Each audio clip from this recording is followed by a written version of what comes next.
एक घने और रहस्यमयी जंगल के बीचों बीच एक विशाल शेर अपनी गुफा में राज करता था। उसकी भयानक दहाड़ से पूरा जंगल थर थर कांप उठता था। एक सुनहरी सुबह जब हिरणों का झुंड प्यास बुझाने नदी किनारे पहुंचा, तभी झाड़ियों से वह खूंखार शिकारी बाहर निकला। दोपहर की चिलचिलाती धूप में शेर बरगद के नीचे सुस्ता रहा था। तभी एक नन्हा खरगोश अनजाने में मौत के करीब जा पहुंचा। सोते हुए शेर की एक आंख खुली और उसने शिकार को देख लिया। वह धीरे धीरे आगे बढ़ा, लेकिन फुर्तीले खरगोश ने गहरी खाई में छलांग लगाकर अपनी जान बचा ली। शाम ढलते ही पूरे जंगल में एक गहरा सन्नाटा पसर गया। शेर ने एक बार फिर पर्वत की चोटी से जोरदार दहाड़ लगाई, जो दूर पहाड़ों तक गूंजती रही। उस काली रात में किसी भी जीव की हिम्मत नहीं हुई कि वह गुफा के पास फटके। एक घने और हरे भरे जंगल के बीचों बीच एक नन्हा और शरारती बंदर रहता था। वह सारा दिन पेड़ों की सबसे ऊंची टहनियों पर उछल कूद करता और दूसरे जानवरों की पूंछ खींचकर उन्हें परेशान करता रहता था। एक दोपहर वह एक रंगीन तितली का पीछा करते हुए अपनी सीमा से काफी दूर निकल गया। अचानक उसे चारों तरफ एक भारी सन्नाटा महसूस हुआ। उसने देखा कि वह शेर के इलाके में आ गया है, जहां मिट्टी में शेर के पैरों के गहरे निशान थे। तभी झाड़ियों में सरसराहट हुई और शेर बाहर निकला। बंदर का पैर फिसला और वह सीधे शेर के सामने जा गिरा। उसने डर के मारे अपनी आंखें बंद कर लीं, लेकिन शेर ने दया दिखाते हुए अपना पंजा नीचे कर लिया। बंदर वहां से अपनी जान बचाकर तुरंत भागा और फिर कभी अपनी सीमा पार नहीं की। जंगल के सन्नाटे में शेर ने अचानक बंदर को देख लिया। बंदर की पकड़ पेड़ की डाल से ढीली पड़ गई और वह डर के मारे बुरी तरह कांपने लगा। उसे लगा कि अब उसका अंत आ गया है।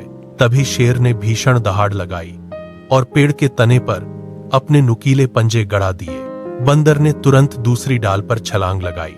शेर ने अपना सिर ऊपर उठाया और अपनी भूखी नजरें बंदर पर टिका दी। बंदर ने पास की एक पतली टहनी पकड़ी और झूलते हुए दूर जाने की कोशिश की, लेकिन तभी टहनी चटकने की आवाज आई और बंदर का संतुलन बिगड़ने लगा। हवा में गिरते हुए बंदर ने एक लटकती बेल पकड़ ली और ऊपर चढ़ गया। शेर ने खिसियाकर पेड़ की छाल खरोंची। सुरक्षित ऊंचाई पर पहुंचकर बंदर ने एक फल शेर की ओर फेंका। शेर उसे सूंघकर जंगल की ओर चला गया। बंदर ने चैन की सांस ली। जंगल में गहरा सन्नाटा पसरा था। एक विशाल पत्थर के पास जंगल का राजा बेहाल पटा था। उसकी टांग हवा में लटक रही थी। वह दर्द से कराह रहा था। सूखी घास पर खून की बूंदें धीरे धीरे गिर रही थीं। ऊंची डाल पर बैठा बंदर यह सब देख रहा था। उसने देखा कि शेर के पंजे में एक नुकीला कांटा धंसा है। बंदर का दिल जोर जोर से धड़कने लगा। वह जानता था कि शेर हमला कर सकता है, फिर भी वह धीरे धीरे नीचे उतरा। वह कांपते कदमों से शेर के पीछे की तरफ बढ़ा। बंदर ने हिम्मत जुटाई और शेर का पंजा पकड़ लिया। उसने कांटे को जक्का और एक झटके में बाहर खींच लिया। शेर ने राहत की लंबी सांस ली। उसने बंदर की ओर देखा, मानो शुक्रिया कह रहा हो, और फिर चुपचाप जंगल की गहराई में चला गया।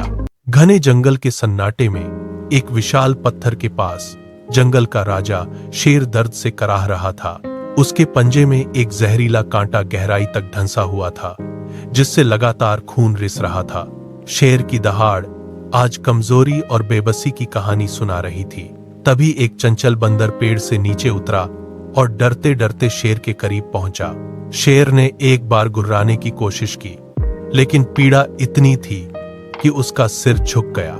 बंदर ने हिम्मत जुटाई और अपने नन्हे हाथों से कांटे को जोर से खींच लिया। कांटा निकलते ही शेर को चैन मिला। उसने अपना पंजा जमीन पर रखा और उसे हिलाकर देखा। दर्द अब गायब हो चुका था। शेर ने अपनी गर्दन घुमाई और बंदर पर हमला करने के बजाय अपना सिर झुकाकर उसे दिल से धन्यवाद दिया। अगले दिन पूरा जंगल दंग रह गया जब उन्होंने बंदर को शेर की पीठ पर बैठे देखा। हिरण और खरगोश झाड़ियों के पीछे से यह दृश्य देखते रहे। अब शेर बंदर के लिए फल लाता और बंदर ऊंचे पेड़ों से शेर का रास्ता चुनता।